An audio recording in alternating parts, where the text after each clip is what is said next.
This podcast was recorded on the ancestral lands on Treaty 1 territory, the traditional territory of the Anishinaabe, Cree, Oji-Cree, Dakota, and the Dene peoples, and on the homeland of the Métis Nation.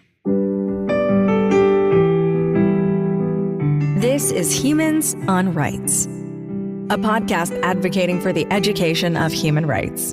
Here's your host, Stuart Murray. Period poverty. Why it should be everyone's business. Period poverty, defined as a lack of access to menstrual products, hygiene facilities, waste management, and education, affects many women globally, causing physical, mental, and emotional challenge. The stigma that shrouds periods further prevents individuals from talking about it. Lack of data and the limited research on period poverty are challenges, hence more research and engagement are called for. Period poverty, like other forms of poverty, can be debilitating. It can take different forms and has emotional, physical, and mental health effects on individuals. More than half of the world's population are menstruating people. It is high time period poverty becomes everybody's business. On today's podcast, I am delighted to be joined by Kemlin Nembhard, who is the executive director of the Women's Health Clinic. Let me welcome you, and then we're going to talk a little bit about you. But welcome to Humans on Rights, Kemlin. Thank you. Hello. Thank you for having me. So, Kemlin, we obviously have a big topic to talk about, but I'd love to get a sense of your life's journey. You are, as I said, the executive director of the Women's Health Clinic. But talk about your journey, how you, where you went to school, what got you interested in women's issues. Who is Kemlin Nembhard? Oh my gosh, that could probably be a long conversation. But I'm not born in Winnipeg, but I grew up in Winnipeg. So I'm originally from Jamaica. Grew up here in Winnipeg, and so Winnipeg is my home. I've lived in a lot of different places as well. Gosh. I think I have been a feminist and identified as a feminist certainly since my early teens. I was brought up by a really strong, independent Black woman. My mom always worked also, and so both my parents worked. So, I think unlike a lot of kids that I went to school with whose moms stayed home, right? Like my mom was out, and she was often the executive director of different nonprofits, and she was also, a childcare director for many, many years, right? And so it's very common in my family as well, like both on my father's side and my mom's side, these really strong women, independent women who were doing really big things in their community. Right. And so it's funny because my mom, I think, didn't so much identify herself as a feminist, but definitely the role model that she presented for me was as a feminist. Right. And so that would probably be the first place I would start, as well as I think growing up in Winnipeg when I did, so in the early 70s, there weren't a lot of Black people around my age. I went to school in the Français program, so in the not immersion, but in the French program. And like for most of my schooling from kindergarten to grade 12, I was the only Black kid. And it definitely had its challenges. And so I think being treated as an outsider in many ways also just had a really big impact on me and in terms of how I see the world and how I wanted to interact with the world as well. And so from a very early age, I became, I wouldn't say politically active, but definitely like an activist. So whether it was environmental things, women's movement, the peace movement, anti-nuclear, community building, like all of those sorts of things were all things that I became really active with, even as in my junior high years and even early elementary school. And then I went to University of Winnipeg, and I have a BA and I have three majors in environmental studies, geography, and social and economic development studies, which I think kind of tells a good story in itself in terms of the work that I've done and sort of where my mind always was. And I also have a BSc. I have a minor in botany as well. So In botany. Yes. Wow. Okay. So, yeah. And in many ways, it did exactly what university is supposed to do, right? It really set me up for all the things that I've done in my life, and I have done a variety of different things. I've worked in a variety of different places, mostly in the nonprofit sector. Here in Winnipeg, I also worked in East Africa. I lived in East Africa and Tanzania for almost 3 years, and worked at a local women's organization there. But I also have done a lot of work in community here, both in terms of things like in the environmental movement. I worked in the national student movement through the Canadian Federation of Students. I also worked at a spin-off of the Women's Health Clinic in the 90s, the Canadian Women's Health Network. So I've done a variety of different things. And, prior to this, I was the executive director of a neighborhood organization doing community development in my neighborhood, so the Daniel Mac St. Matthews Community Association. So that's really, I think, like all of those things for me really encompass kind of, who I am, and really do tell a story about my journey, right? And I think ultimately for me, it's always been about social justice, environmental justice, human rights, and that I see all of these things as they're just different parts of the same picture, right? And so which is, when I was doing my undergrad and doing 3 different majors, that is exactly that, to reflecting that for me, it's all part of the same picture. It's just different parts of it, right? If we're looking at a panorama, and once you step back, they make up the entire picture, right? Around social justice itself, and that all of those different parts are really important. 2 things. One is, first lessons I learned as a feminist is that the personal is political, right? And I think that being active in all of those different areas is because really the most important thing to do is to organize where you're at. So if you are having issues around having a safe place to live, organize where you're at in terms of housing and, safe shelter, right? If you are in university or college, right, you're a student, organize where you're at as a student activist, right? Because to me, they're all related. And that's the other piece, is that no matter where you are, what you're doing, they're all related. And that it doesn't have to be walking down the street in a manifestation, let's say. Those things are important, but our daily lives are inherently political, right? And so those are the pieces that make the most important impact. Yeah. Yeah. Yeah. So, Kemlin, just if you look back at, you mentioned that you were raised by a very strong mother And a very strong father too, who was very I don't want to. and a strong father. Yeah. Yeah. Fair enough. Yeah. Thank you for that. But at some point, you decided that you were going to, and you used the term feminist, which is a very well-known term. At what point did you all of a sudden realize, I think, hey, I'm this activism, this interest that I'm involved in, if there's somebody asked me to say, hey, Kemlin, do you consider yourself a feminist? Yes or no? Obviously, when you said yes, what was going on in your life at that time? I think probably when I actually started using that word in reference to myself would have been when I was in high school. So I really appreciate the time that I got to grow up in many ways, in that things feel really heavy nowadays, I find. And I can only imagine what it's like for young people nowadays. And I think when I was growing up, there were lots of issues that felt heavy. Like at that point, people were really afraid of nuclear war, right? And things like that.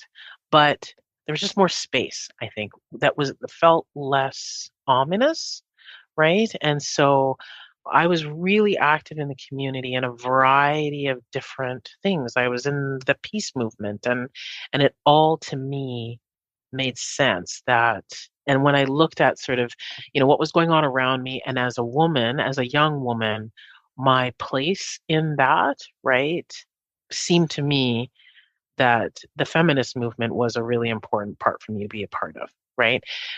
And at that time too, if you think about what was going on, abortion didn't become legal until I was just out of high school. So when I was in my first few years in university, but those were all things that we were talking about at that point, right? Like those were all things that we were really actively fighting for here in Canada, here in Winnipeg, right?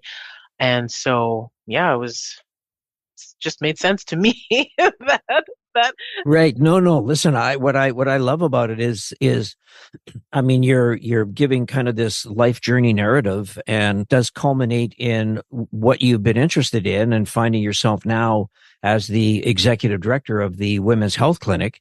So there's kind of a natural transition for you. So on that basis, Kemlin, let me just give you a survey that I did some research on, which I know you're going to know a lot about, but I want to talk about this and get your reaction to it because it is about period poverty. But this is the part, and I'm going to say it twice because it took me a while to sort of say it. Are you sure this is Canada? But the quote or the research came out and said that 1 in 4 Canadian women are forced to choose between buying meals and period products. That's in a survey. And I had to go back and I sort of said, okay, well, where is that again? 1 in 4 Canadian women forced to choose between buying meals and period products. I got to tell you, Kemlin, that just blew my mind. And so let's talk about that. Let's talk about why is that and what sorts of things is the Women's Health Clinic and what are you doing leading that conversation to try to ensure that that shocking result doesn't become more, I'm not sure it's the right word, but it should be 0 of 4 Canadian women have to make that choice. I think ultimately when I was thinking about talking to you today, I kind of put some notes down and kind of was trying to think about putting stuff together. And what always comes back to me in doing this work, and when I say work, I mean the work that I do at the Women's Health Clinic and the work that we do as a clinic, is ultimately this is a symptom of the fact that our system of health generally devalues women, right? And people who identify as women. And our current health system, when we look at health education, so going to med school and the research, it is still to this day in the 21st century based on men. So the basis of normal, right, is on men and on straight, like cis men, to be exact, right? And so if you look at the amount of research that's done on women, whether it's on something as simple as like heart disease or things like ovarian cancer, it's much less for women than it is for things that are specific to men. Heart disease is a good example. The majority of the research is done on men, but it has different outcomes and shows up differently in women, right? And so to me, this is a symptom of that. Not only are women, I think, devalued generally in society, but that devaluation is reflected in our medical system and the education of our medical system, the research of our medical system, how our medical system is funded, like all the way across, right? And so that is fundamentally why this is this way. And until we actually address that, we're not going to be able to address things like this fully, right? Sure. So Kemlin, let me ask you how then, and again, I'm not trying to be simplistic here because it's obviously, when you talk about systems, there's a lot of complexity that comes with systems, whether it's racism or all those elements. And let's talk about the issue as we're talking about with period poverty. There's lots of women that are starting to find themselves. I mean, as men, we've had a pretty good run, right? Women are starting to find themselves, as they should, into positions of authority and positions of responsibility and positions of being able to sort of lead discussions as you are doing.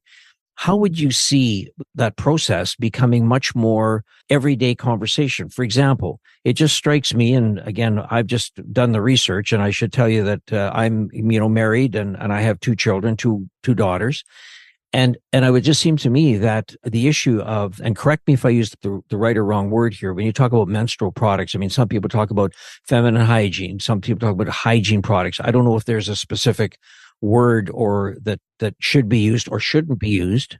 anyone. Okay, I just want to make sure that I'm using the right language. But I mean, those products should be as available as toilet paper in public washrooms. How is it that we're not there? And I guess I'm just saying, you live it, you fight the fight from an activist standpoint. What more could be done? I mean, what more can we do to move this process forward? Is it politics? Is it business? I mean, from your perspective, what would you advise anybody listening to this program to say, okay, you want to make a difference? You want to make sure that period poverty is ended? Here's one thing, two things, three things that you should do. Yeah, and I think every level counts. One of the big ones, I think, though, is I think government actually at every level has a really important role to play from a leadership perspective. And when I say that, I mean both in terms of funding things. So a really good example is, I know we have a new provincial government coming in, and one of the things they ran on was making, the promise around birth control, right? And so having free birth control now across the province. That's a significant impact. If just for us as an agency, we're the only agency now, health agency, that gives out free birth control, and that's everything from pills, IUDs, all sorts of things, right, for people. We spend between $150,000 and $175,000 a year that we don't get funding for, to provide free access to birth control to people that come into our clinics. Kemlin, let me just ask you for 1 second. You didn't mention, but I'm just asking the question. Do you provide condoms as well? Yeah. Okay. But condoms are they're much cheaper, and they are also much more readily available, right? Like you can get free condoms are fairly readily available. Lots of agencies have those out, but very few agencies actually give out birth control, right? And if they do, you're lucky if you can get one month, right? And so that, to me, that sort of leadership is what we need for this from government, because I think government can help move the conversation forward, both in terms of what they say and then what they're supporting, they're investing in. And so I think that is really important. I think also from government perspective, we're looking at programs, right? I think this sort of stuff needs to be taught in schools. It also needs to be available in schools, right? So that's another form of government when you're looking at school boards, right? And in terms of what they're making sure is on their, on the curriculum, but also in bathrooms, right? In high schools, right? And then I think in terms of government leadership, that can also then help push private sector to make sure that they also have things in bathrooms, whether it's a law office or a bar, right? To make sure that there are products just in their bathroom. I really want to stress the importance that government can play and stuff like that. And I think every level of government can do that. In terms of individuals, I mean, I think just making your voice heard. I don't think we should ever underestimate the impact that individuals can have on the stores that they shop from, right? The restaurants that they go to, and the governments that are in power. I think that we often forget the power that we have as individuals to make a difference in the world. And I think it's just talking to our representatives, going to the different stores that you shop at, right? Going to the different restaurants and talking to them about it. I also think it's important that we talk to each other. That's the other big piece, right? Is that we should have conversations like this at the dinner table. Or maybe not at the dinner table, but you can. I hear you. Yeah. Because ultimately, that is where you can make the best difference, right? Is that if we are all well educated on it, I think it's great. You went and researched it and you found all of this information that I'm sure most people would not have any clue about it, right? And so, reading isn't necessarily, not everyone's going to go do that, but I think we all talk to each other, right? Yeah. And that is often the best way to get information disseminated, is just having conversations with each other and talking about it. Yeah, because I know at one point, there was a big conversation about having defibrillators available, like in shopping malls and different things. And of course, you look at it and say, once you understand what it's for, you look at it and sort of say, how come it's taken us so long to get this done? And then you look at, sort of issues of products for women, and you sort of think, how is it that just doesn't follow through on the same conversation and on a must have? And so, one of the questions I just wanted to get your thoughts on, Kemlin, was what are some of the cost barriers in affording menstrual products? Well, I think you touched on them in that stat that you said, right? It just costs a lot of money. Like if you look at the average person spends about, will use about 20 tampons per cycle. And that a box of different brands sell like 38 tampons for $11, right?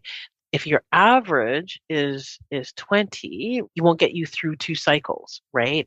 And while $11 doesn't seem like a lot, that is a lot when you don't have a lot of money. And having to make those choices can be really difficult for people. I think the other thing we really need to talk about nowadays, especially, and I know, is just some basic things. So not just about the cost, but about accessibility to things like bathrooms, right? Accessibility to the privacy to be able to take care of those things. And we have 3 locations as an agency. 2 of our locations are downtown. And right now, if you are downtown and you are either precariously housed or unhoused, we're one of the only places you can actually come into and use the bathroom. Like right now, people are being shut out of Portage Place and City Place, and you need ID to get into the library. Those are public places that people used to go just to use the washroom. And now those aren't really readily available for people. Like not even just the cost, right? Just in terms of some basic things that people need. If you don't have access to a bathroom and you don't have access to, let's say, water, right? And you don't have access to privacy, where are you even going to be able to do that, right? So there's some basic things that I think we also need to talk about just besides the cost. Yeah. Yeah, no, and I simply was amazed when I read that stat, and you look at some of the, the cost barriers, and somebody explained to me, if you have without getting into the whole pronoun and gender identification in this conversation, Kemlin, but you have a single man, say, for example, living in an apartment, he's got a job, and beside him is a single woman living in an apartment who also has a job. At one point in each month, there is an expense that the woman has, the man doesn't have. I mean, presumably the woman probably is not being paid the same amount as the man to begin with. So, you look at some of these issues, and it's just astonishing that here we are in 2023, and we continue to explore how do we solve this problem. The reason that I'm so delighted to have you and your voice representing, women's health clinic on this podcast is that, we need to start moving this conversation forward without, anybody putting up their hand and saying, well, I've got an issue. What issue could you possibly have other than to say, what's taken us so long? I would completely agree. And I think part of it too is about the conversations that we have, I would say, politically, but from a small p perspective, because I think we talk about things as not having enough of, usually not having enough resources to be able to invest in things. And personally, I think that's a bit of a fallacy given that we're one of the richest countries in the world. It is rather about priorities. And so something as simple as this, which doesn't have to cost very much, to me is ultimately about priorities, right? And that we need to prioritize things like this as opposed to just saying we can't, right? Because ultimately for me, I think that's partially what it's about. Well, one of the things that I'd love to get your thoughts on, because I just came across this as one of the opportunities, was reusable menstrual products. Is that something that is becoming more and more available, or are people learning more about it? Just, share what is happening on that part of the project. Yeah, absolutely. I mean, things like that have been available for, I would say, at least 20, 30 years, like very, so it's definitely built up over time, and there's a variety of different products. Like it's just super important, I think, because when we talk about waste disposal and how wasteful and in terms of a lot of menstrual products are, right? Because they don't degrade in the landfill in lots of cases, and so in terms of, I think the reusable is super important. Unfortunately, it doesn't necessarily work for everybody. So some of the products either don't work for, they just may not be that comfortable using them, or you also may not have the facility to be able, like if you need to change, right, where you're going to put it, like that sort of thing, or how you, like all those sorts of things. And then it also would depend on what your cycle is like, right? Like there's lots of complications with it, but I think it's definitely something that could use more investment. But there has been a lot of growth, I would say, over the last 30 years in that in itself. Like when I just look at the amount of things that are there, yeah. So, Kemlin, let me just sort of ask you this question. So if I'm talking to some people and sort of say, wow, did I ever have a very interesting conversation with the executive director of the Women's Health Clinic, Kemlin Nembhard, and we got talking about reusable menstrual products. And they would sort of say, well, what do you mean by that?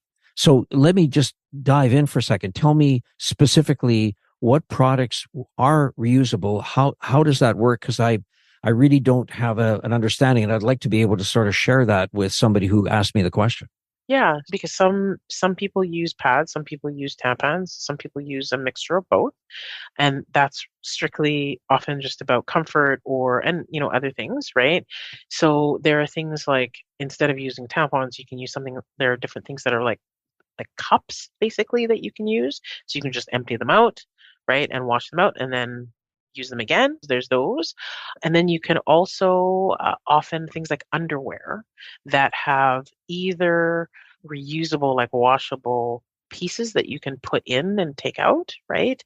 Or underwear that has something just sewn in it that has a certain level of absorbency that you can again just wash. I would say those would be kind of all of what you would sort of see, and I would say that there's probably in all of those cases they would probably at least suit a certain percentage of people who menstruate, right? But there are sometimes other factors. In both cases, you need to have access to clean water, both in terms of if you have to change, if that sort of thing, or when you to wash products out, right? So because they're not disposable, they're also based on, I would say, a fairly average flow, which may not necessarily work for everyone, because if you have a particularly heavy flow, like that may not work, right? So, and then there's also just comfort level, right? So in some cases, people may not feel that comfortable, like, may not feel comfortable using a tampon. So you would just, and not even just physically, but just may not feel comfortable doing it. So that would not be something they'd be interested in. I think the other piece of that too is that I think there's something to be said with, and I think you touched on this at the beginning of the podcast, was around the sort of cultural Right. tabooness of menstruating, right? And that has an impact on people who identify as men, but it also has an impact on people who identify as women, right? In terms of how people feel comfortable with their own bodies as someone who menstruates. And being able to just throw away any evidence of that may feel more comfortable with somebody that's having an issue with that, as opposed to if you're very comfortable with that. It can be for a number of different reasons, but I think like that also, so anyways, that also has an impact on, I think, how comfortable people may be with using products like that. So, as with everything, people are complicated and there's lots of different reasons. No, listen, Kemlin, for sure. I mean, let me just put it in perspective for a second. So I was raised in a small community town in Saskatchewan. My mother was a pharmacist. So, I worked in the drugstore. And at that time, the most feminine product that I was even made aware of, I didn't even understand what it was when I was a, 8, 9, 10, 12-year-old kid working with my mother in the drugstore, was a brand name pad called Kotex. Well, that was at that time, my mother would wrap it up in, I'm going to say brown paper. It wasn't really brown paper, but it was wrapped up so you couldn't see it, but you could put it on the shelf and it was wrapped up. And like, I kept saying to my mom, like, why are we wrapping this product up and putting it out? Like nobody knows what it is. And she said, well, it's a woman's product and women know that. And if they come in, we sell it too. We do that. So at that stage, it's like, well, here's something, but kind of the stigma was, we don't really talk about it. We don't really let people know. And so, when you look at that, I mean, you fast forward that today, Kemlin, and you think about issues around the environment. Some of these menstrual products are not good for the environment. I just look at this and say, how do we engage the environmentalists to sort of talk about the importance of it, to drive it back to whether it's a reusable conversation or an understanding more of why these products that women you require, I mean, they should be just made available. And I guess there's so many, as you say, it's complicated. There's lots of parts to it. But really, if you peel back the onion, part of it is just to say we're just putting blinders on to something that is just so common sense that it's almost astonishing to say, you got to be kidding me. We're not doing this. And I'm saying that as a man talking to you, Kemlin, who are, you're driving this conversation in the best way you possibly can. So, if you hear a little bit of frustration in my voice, I can't imagine how you feel. Yeah. And like I said, I think for me, a lot of the frustration is because like I said, it's part of a larger problem, right? Which we, like, in our work at the clinic, we see all the time. So this particular issue for me is the product of a whole bunch of things that have an impact on a lot of the work that we do at the clinic, right? So whether it's about access to abortion care or access to birth control or access to period products, to me, they are often the symptom of a much broader problem. And so, yeah, and I think that exactly what you were talking about, that is also the symptom of that same issue. This idea that women's bodies are not normal, that women's bodies are unclean, that we can't talk about women's bodies. Like, it's fine to talk about male bodies.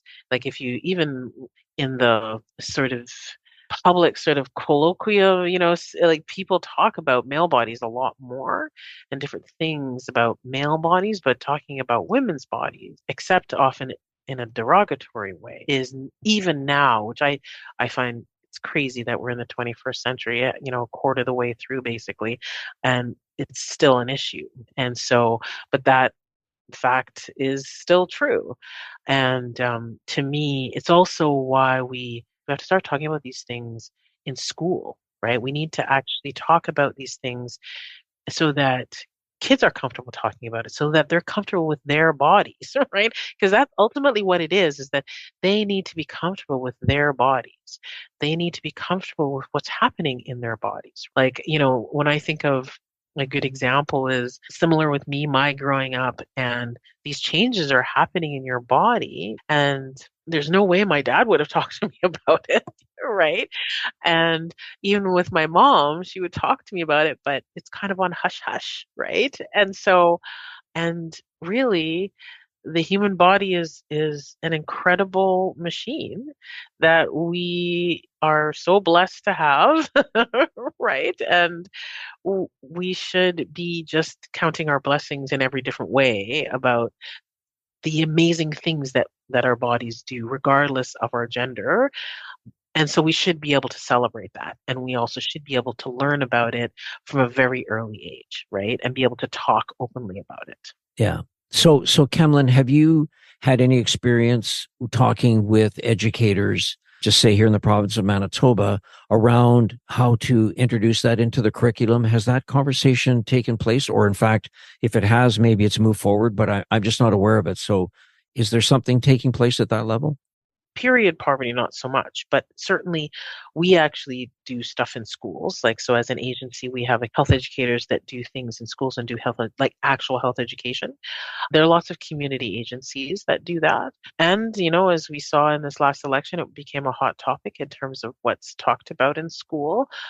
Obviously, I think I am a firm believer that we should be talking about all of these things in school from an early age in an open and honest way. Because as people grow, so that they can make decisions, like informed decisions, regardless of whether you're young or old, right? The more information you have, the better decisions you can make as you get older. And that starts from an early age. And I think the other thing is children are maturing a lot earlier now than they used to. Let's say even, I'm in my mid 50s. And so even from when I was younger, I think kids reach maturity earlier now than they used to. And so they need to have these conversations earlier, right? They need to know what's going on in their bodies so that they can be proud of themselves, not feel embarrassed about what's happening to them, and feel comfortable asking questions and then making decisions as they're going forward. So I'm a firm believer that those things should be in school as part of the curriculum. And so, it is to a certain extent already, but I don't think that you get an argument from me that we should have more. Got it. Okay. Yeah, no, for sure. Yeah. And I know you're working on it. So for me, I'm just learning some of the things that you're doing, which is amazing. Kemlin, both for you as the executive director, but also from the perspective of what the Women's Health Clinic is doing. One of the things I was going to ask is, we talked a lot about some of the challenges. How come this isn't being done? How come that's not being done? Let's kind of turn it for a second and say, from your perspective of what you've seen as somebody who is a feminist, somebody who has been advocating for women's issues pretty much all of your life, your young life, I should tell you. Kemlin, tell me, I could get in trouble for saying that. Sorry about that. But anyway, but Kemlin, tell me, what's some of the things you've seen that have been positive, some of the growth you've seen, some of the good information that's come out, some of the more, when you look at it and sort of say, yeah, today was a good day because and I'm not generally a negative person, I would say, right? And I think that there are lots of things to be happy about and be proud of, right? And I think a perfect example would be if we look at access to abortion in Canada, and as an agency, when the things that started happening in the US around Roe versus Wade, the community came out like incredibly strong in terms of supporting access to abortion in Canada, supporting us as an agency, as an abortion provider, like to the point that people would literally come into our office and hand over $700 donation because they're like, access to abortion is, and men and women, interesting. Access to abortion is so important to me, right?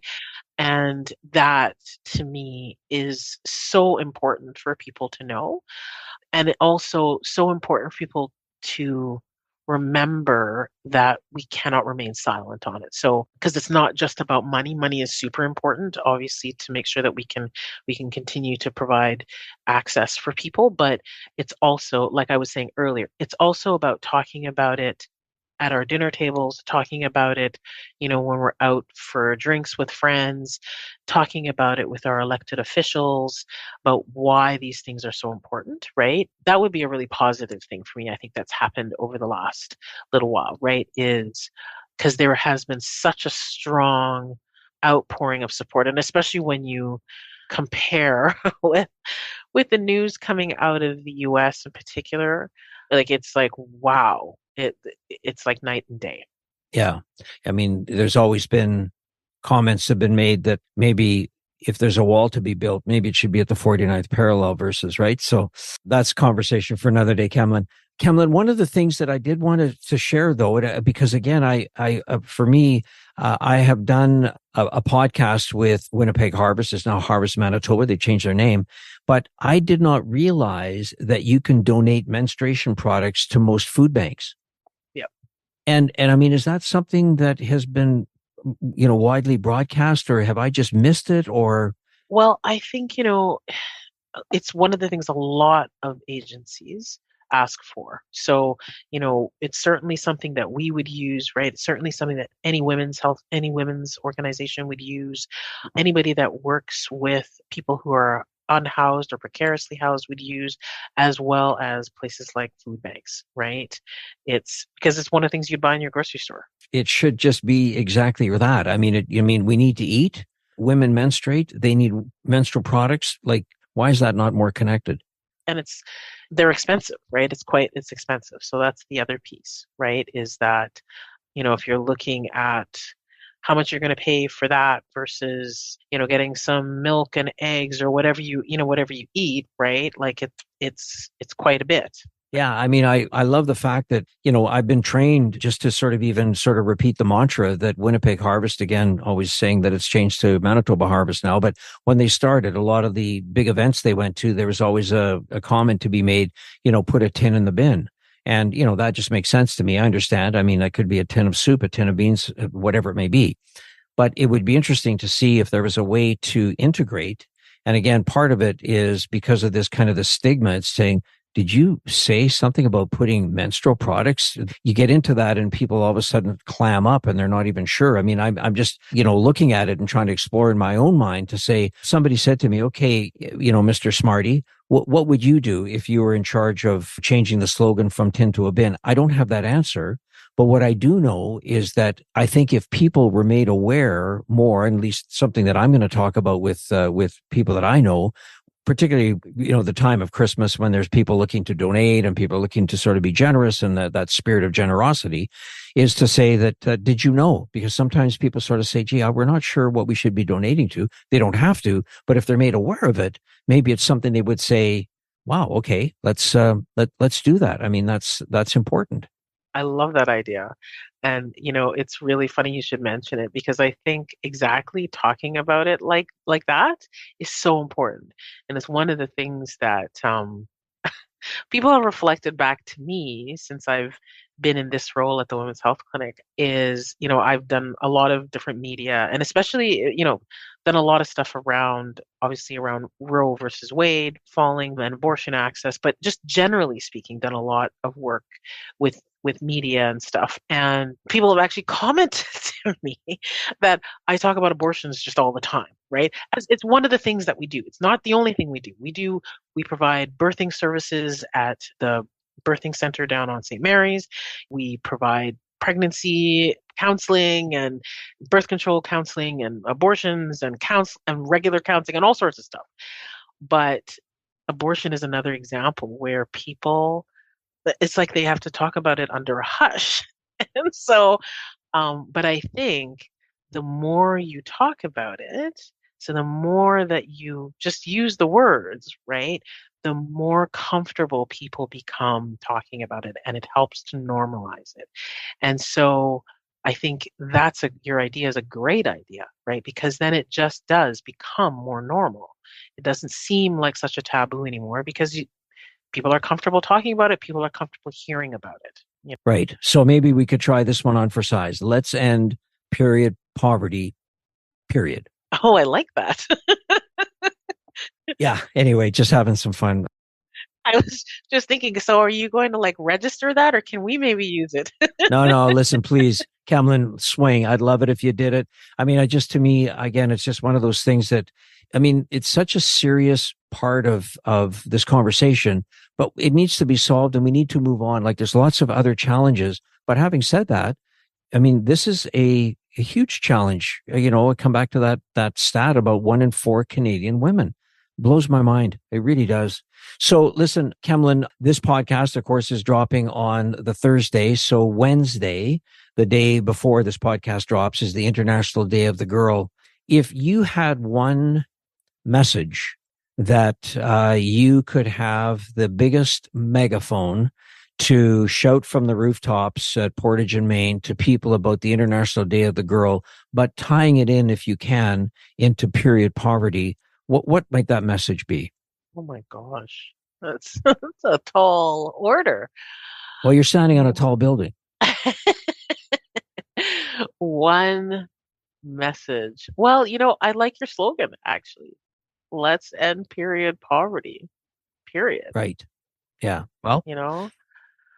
And yeah, I think that would be a good one. okay. Well, I mean, it's yours, and I'm so delighted to have this conversation with you because, when you sort of said I'm not really a negative person.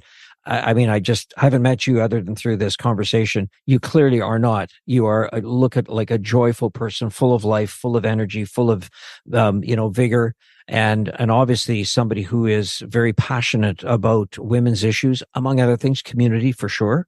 So again, you're one of these people that makes this such a great community for us to call home, with a lot of work to be done on the file, Kemlin. But thank you so much for spending some time with me. I love the conversation. I love learning from you. I always enjoy this opportunity. Before we close off or hit the off ramp, as some people say, I'll leave the last word to you as we think about International Day of the Girl.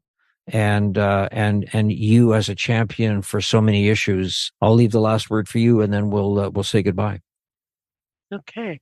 I guess first I'd just like to say thank you so much. I look forward to us meeting in person sometime. And thank you so much for having me on and for talking about this really important topic.